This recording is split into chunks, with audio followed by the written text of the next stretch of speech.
Good evening everyone. আজকে তো রাজস্থান আর আরসিবির match আছে, ঠিক আছে, লাইভ চলছে যেটা, ঠিক আছে। এখন যেটা হলো শুনলাম যেটা হচ্ছে যে রাজস্থান রয়্যাল টসে জিতে ফিল্ডিং করেছে আর আরসিবি ব্যাটিং ফার্স্ট এসছে, ঠিক আছে। আরসিবি তো মানে বিরাট কোহলি খুবই ভালো ফর্মেতে আছে। হ্যাঁ, আর আরসিবি এই ম্যাচটা মানে জেতার খুবই বড় মানে দাবেদার বলতে পারো, কারণ আরসিবি খুবই ভালো পারফরমেন্স করেছে এইবার সিজনটায়।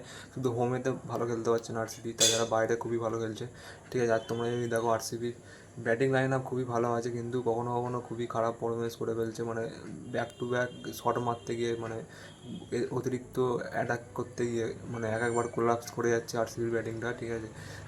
তার মধ্যে রাজাত পাটিদার মানে প্রথমের দিকে খুবই ভালো খেলছিল, ঠিক আছে, যদি দেখো। তারপরে রাজাত পাটিদার অত ভালো পারফরমেন্স করতে পারছে না এখন, কিন্তু ফর্মে তো আছে, রান আসছে না ঠিকই, কিন্তু ফর্মে আছে রাজাত পাটিদার। আজকে এক্সপেক্ট করবো যে রাজাত পাটিদার একটা ভালো ইনিংস খেলুক আজকে, ঠিক আছে।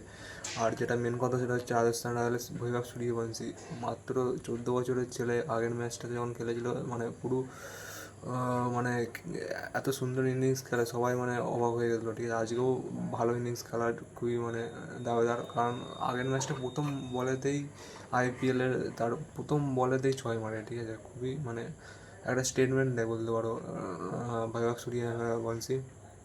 আর তোমরা যদি দেখো বৈভব সূর্যবংশী মানে ছাড়াও তোমার ইউসুফি জাসওয়াল আগের ম্যাচটা খুবই ভালো খেলে। নীতিশ রানা ফর্মেতে আছে, কিন্তু নীতিশ রানাকে আমি এক্সপেক্ট করবো যে নীতিশ রানাকে 3 নম্বরে খেলাক, ঠিক আছে। ধ্রুব জুরেলের আগে নীতিশ রানাকে পাঠানো দরকার।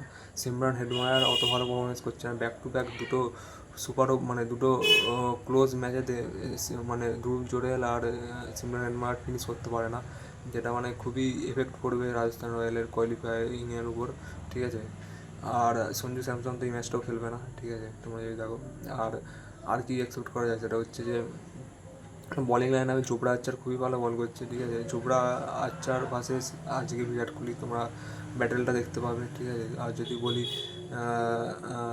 জোবরা আর্চার ছাড়া আর কি ভালো বল করবে সেটা হচ্ছে মানে যদি দেখো, ঠিক আছে, তো অনিন্দ্য হাসারাঙ্গা এসছে এই ম্যাচটাতে খেলার জন্য, আছে যে অনিন্দ্য হাসারাঙ্গা ভালো বল করে, ঠিক আছে। আর তো ব্যাঙ্গালোরের তো টিমটা ঠিকই আছে, তো এই ম্যাচটা আমি এক্সপেক্ট করছি ব্যাঙ্গালোরে জিতবে। আর কালকের ম্যাচটা তো ওয়ান সাইডেড, পুরো মুম্বাই ডমিনেটিং পারফরমেন্স দেখিয়েছে, ঠিক আছে, হায়দ্রাবাদের বিরুদ্ধে। হায়দ্রাবাদ তো এবারে বলতে পারো আউট অফ কোয়ালিফাই হয়ে গেছে এই সিজন থেকে।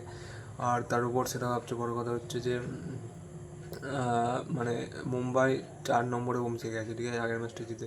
আর মুম্বাই যতগুলো ম্যাচ জিতেছে খুবই মানে ডমিনেটিংভাবে জিতেছে, ঠিক আছে।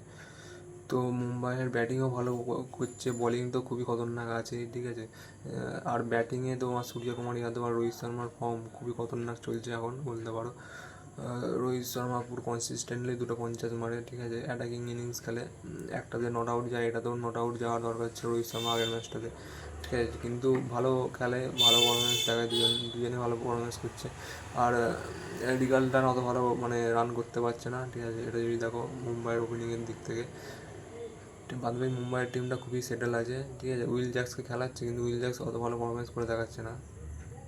কিছু কিছু জিনিস এখনও বাকি আছে মুম্বাই ইন্ডিয়ান্স, বাদ বাকি 11টা প্লেয়ারই খুবই ডেঞ্জারাস বলতে পারো মুম্বাই ইন্ডিয়ান্সের। আর ঠিক আছে, আজকের ম্যাচটা তো আমি এক্সপেক্ট করছি আরসিবি জিতবে, তো আজকের জন্য এইটুকুনি।